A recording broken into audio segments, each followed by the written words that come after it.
Hello everyone, hello children. I hope you are fit and fine at your home and you are keep learning with us. So today before I'm starting my chapter, I just want to request each and every student of 7th class just submit your work with the time and just do your work with us because your exam is near. So be serious regarding your chapter, regarding your lecture and regarding your homework.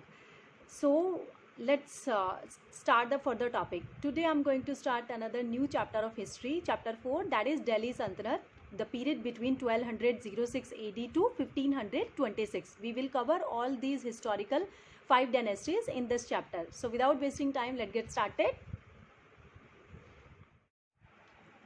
Okay children, today we are going to start a chapter of history, chapter 4, Delhi Sultanate, the period between 1200 to 6 and 1526. As you know that in the chapter 2 we already covered on the date 1206 when the Muhammad Ghori was there, and after the death of Muhammad Ghori,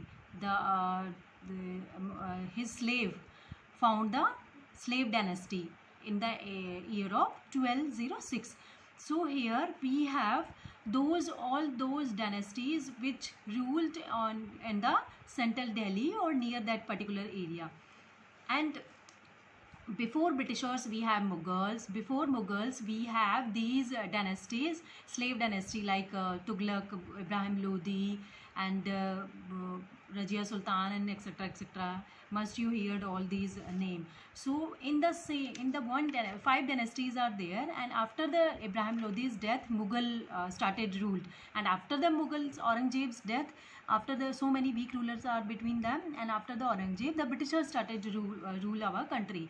So in this same way, in the period of between 1200 to 6 and 1526 AD, there is a period is called Delhi Sultanate. King को वो क्या कहते थे उस time, सुल्तान कहते थे. तो it's period in the history, it's period called Delhi सल्तनत. So without wasting time just started this chapter. First of all, I'm showing you flow chart of 5 dynasties. You have to do in your history copy these flow charts so that you can easily understand what type of dynasties and the rulers and their functions. First we have slave dynasty, which started by Qutbuddin Aibak on the date of 1206 to 1219. अब 1219 तक कुतुबुद्दीन ऐबक तो रहा नहीं, तो उसके बीच का जो period था उसमें कुतुबुद्दीन ऐबक के ही सक्सेसर थे, या तो स्लेव थे या उसका नेक्स्ट फैमिली का कोई मेंबर था जिन्होंने ये रूल किया. उसके बाद वो डायनेस्टी वीक पड़ गई तो किसी और ने एक्वायर कर ली. That is the second dynasty is the Khalji dynasty. It's started from 1290 to 1296. Okay 6 साल ही रही वो सिर्फ. उसके बाद खलजी डायनेस्टी को टेक ओवर किया मोहम्मद बिन तुगलक, है ना, गयासुद्दीन तुगलक ने. फाउंडर गयासुद्दीन तुगलक था. तो Tughlaq dynasty it started from 320 to 325 AD. Then we have Sayyid dynasties. Sayyid dynasty started from 1414 to 1451. अब आप सोच रहे होंगे कि 1325 के बाद 1326 आना चाहिए, यहाँ पे 1414 आया है. तो यहाँ तुगलक के जो रूलर्स थे, तुगलक की जो डायनेस्टीज थी, उसके जो फैमिली एसेंचर्स थे और सक्सेसर थे, उनके बाद बहुत सारे वीक एकाध वीक रूलर भी आए जिन्होंने कुछ, किसी ने 1 ईयर के लिए, किसी ने 2 ईयर के लिए, किसी ने 3 ईयर के लिए वो थ्रोन लिया, ऑक्यूपाई किया, और वो लेस इंपॉर्टेंट थे, तो हिस्ट्री में उनका नाम भी नहीं है. इसलिए वो डेट 325 के बाद 1414 ही डेट है. Then fifth dynasty is Lodi dynasty. 1451 से लेके 1526. लोधी डायनेस्टी के बाद मुगलों की एंट्री हो गई थी हमारे इंडिया में. सो यहाँ पे लोधी डायनेस्टी 1526 में ओवर हो गई. So we have these 5 dynasties of Delhi sultanates. So and first I am taking slave dynasty in this chapter. सारी डायनेस्टी दी हुई है और उनके रूलर दिए हुए हैं. First we will take slave dynasty. Okay, the period between the 1200 and 1526 in the history is India is known as the period of Delhi Sultans or Delhi Sultanate भी कह सकते हैं English में. And there were five. Already we discussed about these, the slaves, the Khaljis, the Tughlaqs, the Sayyids and the Lodhis. These 5 dynasties are there. And how we know that these dynasties are there, हमें कैसे पता चला? तो we have chronicles, we have books, we have buildings, historical buildings. So historical sources like court chronicles, travellers account और historical building, इसके बारे में हम हिस्टोरिकल सोर्सेज के बारे में हम पहले भी बात कर चुके हैं. सो इन द कोर्ट क्रॉनिकल्स में उस पीरियड के बारे में किसी न किसी राइटर ने या पोइट ने लिखा है. ट्रैवलर अकाउंट मिले हैं जो इस पीरियड में बहुत सारे मैनी फॉरनर्स आए थे और उन्होंने लिखा था. और हिस्टोरिकल बिल्डिंग उस पीरियड में बनी हुई है जिसके सोर्सेज हमें इसमें साइंटिस्ट को मिले हैं. सो कोर्ट क्रॉनिकल्स लाइक अमीर खुसरो रॉड तुगलकनामा, तारीख़ इलाही जिया और बरानी रॉड तारीख़ फ़िरोज़ शाही, and Firoz Shah himself wrote Fitute Firoz. So these books and their chronicle history reveal about the period of Delhi Sultanate. Next we have traveler accounts.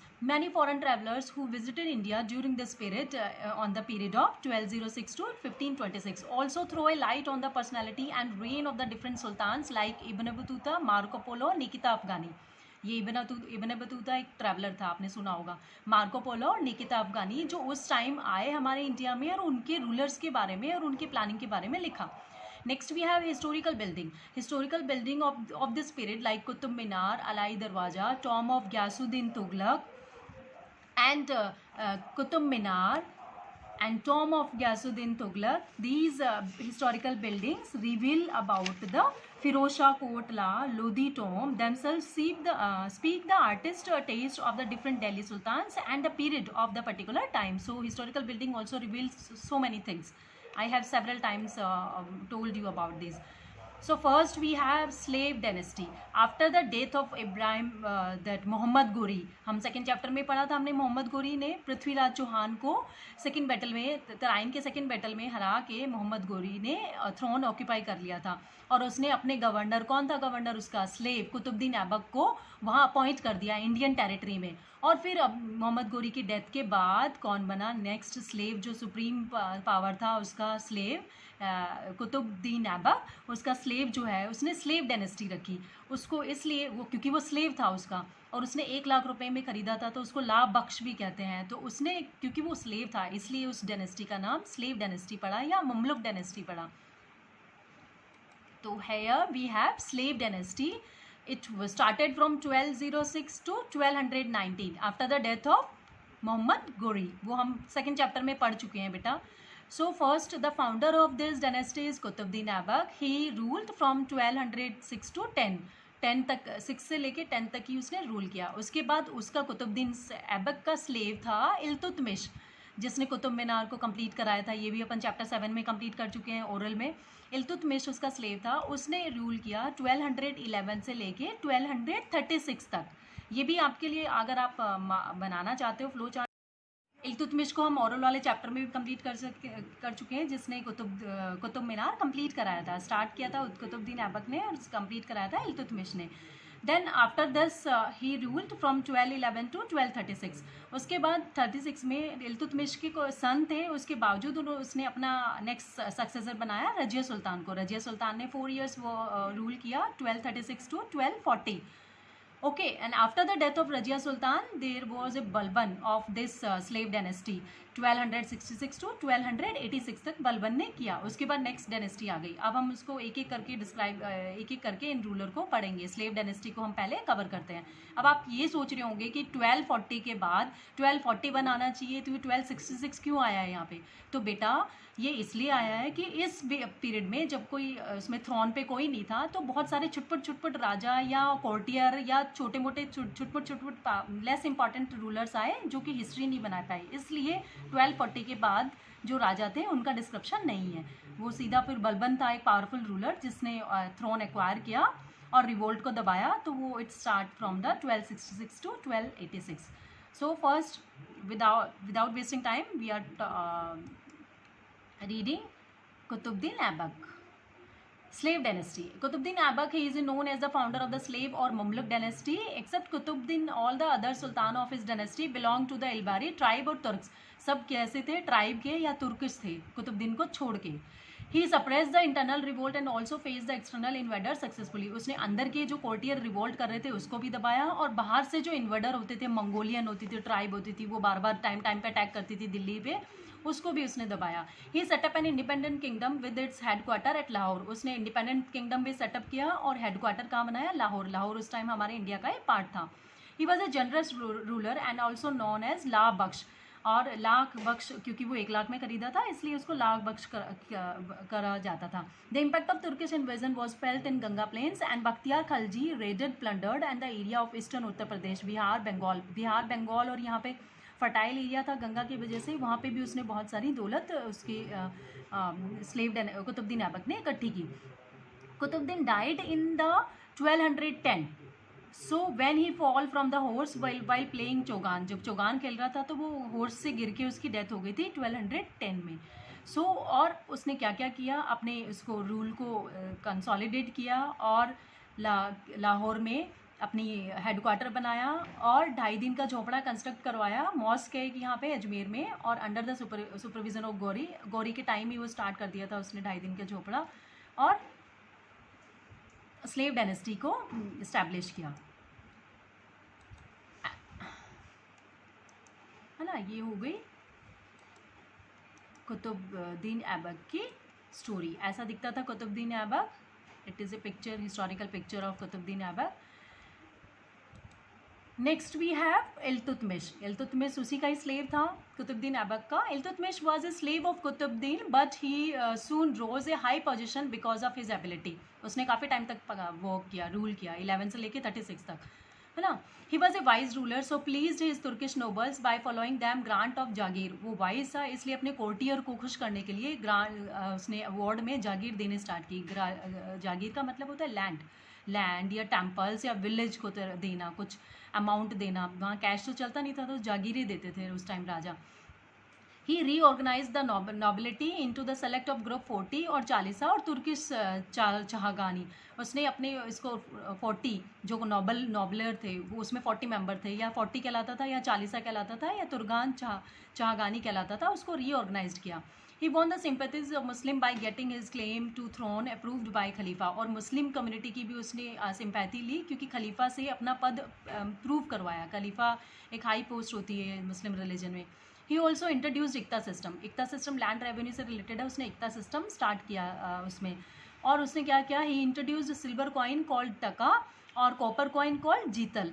टका और जीतल उसने start किया और ड्यूरिंग दिस होल सल्तनत period ये टका और jital were used throughout this period. ये सब उसने कंप्लीट किया। Next we have Razia Sultan. ये रजिया सुल्तान के पिक्चर है।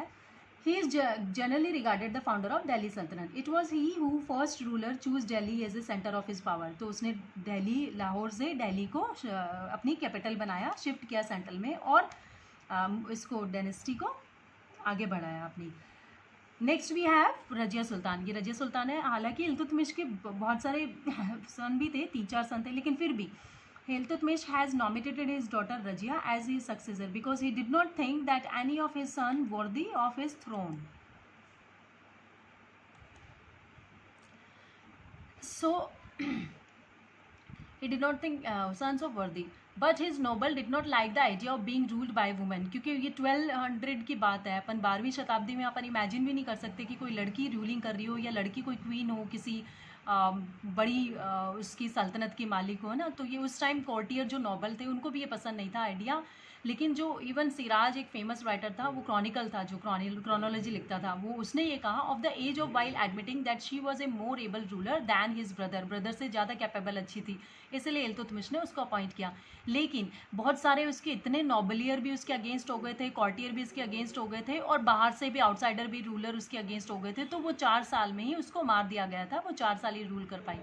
She however ruled for the short period after her a number of less important rulers came to power। इसलिए 1240 के बाद सीधा आते हैं हम 1266 पे, क्योंकि बहुत सारे नंबर ऑफ लेस रूलर थे जो आए और गए। Next we have Balban. Balban, with the accession of Ghiyasuddin, Balban actually begins the work of empire building. Before him, the control of Delhi Sultanate hardly went to beyond 45 towns occupied the Grecians. Grecians एक tribe थी, Mongolian की तरह, जो बार बार attack करते रहते थे दिल्ली पे, तो उससे उनको बचाया बलबन ने. It was the under of Balban, Alauddin Khilji and Muhammad Tughlaq that steps were taken control the hinterland. तो बलबन की वजह से अलाउद्दीन खलजी ने और मोहम्मद तुगलक ने उसको दिल्ली के बॉर्डर को सेव किया और उससे ग्रेशियंस इन्वेडर से बचाया. As the first step, the forests were cleared in the Ganga Jamuna Doab. New foresters were established and military campaigning were undertaken the direction of empire building. Balban का ये मानना था कि आर्मी जितनी स्ट्रॉन्ग ही राजा उतना ही स्ट्रॉन्ग होगा, तो बड़े बड़े फॉरेस्ट को क्लियर करा के वहाँ पे मिलिट्री कैंपेनिंग स्टार्ट की और लोगों उनको मिलिट्री जो सोल्जर्स हैं उनको ट्रेनिंग देना स्टार्ट किया. इल्तुतमिश की पिक्चर है ये. और बलबन ने एक और काम किया. Ghiyasuddin Balban who early prime minister की तरह वर्क कर चुका था, वो under the Razia Sultan and that time. 1299 after the death of Nasiruddin he resigned the 20 years of उसने उससे सेनापति से प्राइम मिनिस्टर से उसने रिज़ाइन कर दिया, जो कि 20 सालों से था. और उसने एज ए सेनापति उसने बहुत सारी चीज़ें एक राजा के फेवर में की थी. वो पावरफुल था, उसने ग्रेशियन से बचाया, उसने फॉरेस्ट को क्लियर करके आर्मी को स्ट्रॉन्ग किया. So he is known as Turki chief is called the 40. उसका एंड जो उसका ये 40 रीऑर्गेनाइज किया था उसने इल्तुतमिश ने, उसका वो चीफ भी था. Balban adopted a very strength policy which is generally known as the policy of the blood and iron. और उसने बहुत स्ट्रॉन्ग और स्ट्रिक्ट रूलर था. अगर उसके खिलाफ कोई जा रहा है तो वो ब्लड एंड आयरन की पॉलिसी अपनाता था कि भाई तुम मेरे रास्ते से हट जाओ, चाहे जाने क्यों नहीं जाए. तो इस तरह की पॉलिसी थी, वो स्ट्रिक्ट था. His theory for kingship was the king is the representative of God of the earth, so everybody must obey him. And he started Sajida system and he died in 1286. उसने बोला, उसने ये एक और राजा के प्रति जो नीति थी वो भी उसने ये बोला कि गॉड का जो एक रिप्रेजेंटेटिव है, तो जैसे हम गॉड के आगे झुकते हैं, प्रेयर करते हैं, ऐसे ही राजा के आगे भी ओबे करना चाहिए. तो उसने एक सजदा सिस्टम स्टार्ट किया था. सजदा सिस्टम में हम क्या करते हैं, when the practice involved kneeling and the touching the ground with the forehead salutation of the sultan. They were also required kiss of feet of the king. Both practices aroused and great resentment among the certain section of the people who felt that these practices were against Islamic prospects. He believed that all men are equal and sajda was reserved only for God. And उसके वो बोलता था कि भगवान के जैसे आगे सजदा करते हैं वैसे मेरे आगे भी करें, क्योंकि मैं भगवान का मैसेंजर और रिप्रेजेंटेटिव हूँ. तो कुछ लोग उसके अगेंस्ट भी थे, कुछ लोग उसके अगेंस्ट भी थे कि ये रिलीजन के अगेंस्ट है, भगवान के आगे सिर्फ सर झुकता है, हम राजा के आगे क्यों झुकाएं. तो राजा के आगे झुक के उसके पैरों को छू के फिर ऐसे सलाम करके फिर ये सिस्टम करना पड़ता था उसकी कोर्ट में जो भी आता, ये सिस्टम उसने किया. So Balban died in 1286. His all his successor were weak and insufficient. अब स्लेव डायनेस्टी में अब कंटिन्यू वीक रूलर आते रहे. अब आपको क्या लगता है कि जब कोई वीक रूलर आता है तो क्या होता है, कोई ना कोई एक पावरफुल डायनेस्टी या पावरफुल रूलर उसको किंगडम को या उसकी प्रॉपर्टी को एक्वायर करने की कोशिश करता है. तो यही हुआ जब स्लेव डायनेस्टी में आखिर में कुतुबुद्दीन ऐबक के बाद, इल्तुतमिश के बाद, रजिया सुल्तान के बाद और बलबन के बाद वो जो सक्सेसर वीक पड़े तो नेक्स्ट डायनेस्टी ने उसको एक्वायर कर लिया. That is the Khalji dynasty. We will cover on the next video. And your homework is you have to do MCQs, fill-ups and key terms in your history book, beta. And do seriously study and do your homework time to time and submit your homework with the respective date positively. Thank you. Children, now come to the homework section. You have to do first, you have to do all the key terms which is on the last of the chapter 4. Next we have MCQ. You have to write only answers. No need to write all these options. You just write only one answer. So Iqta system was introduced by Iltutmish. Second question, Dash founded Khalji dynasty. Khalji dynasty is founded by Jalaluddin Khalji. During the Sultanate period, the chief minister was known as the Wazir.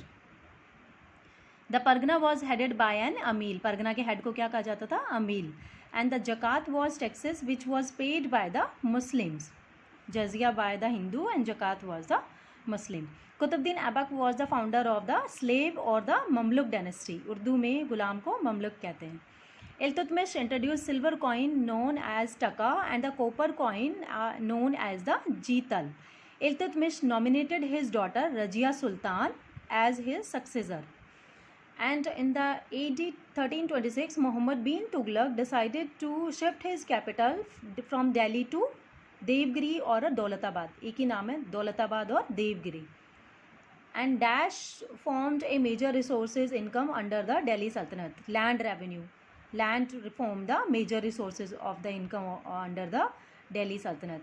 So all these 3 exercise and the 2 flow chart you have to do in your history notebook chapter 4 by the date of 30. Okay children? And all the section I'm requesting you just submit your work with the time because your exam is near, midterm is near. So do every exercise and every chapter in your copy. Thank you.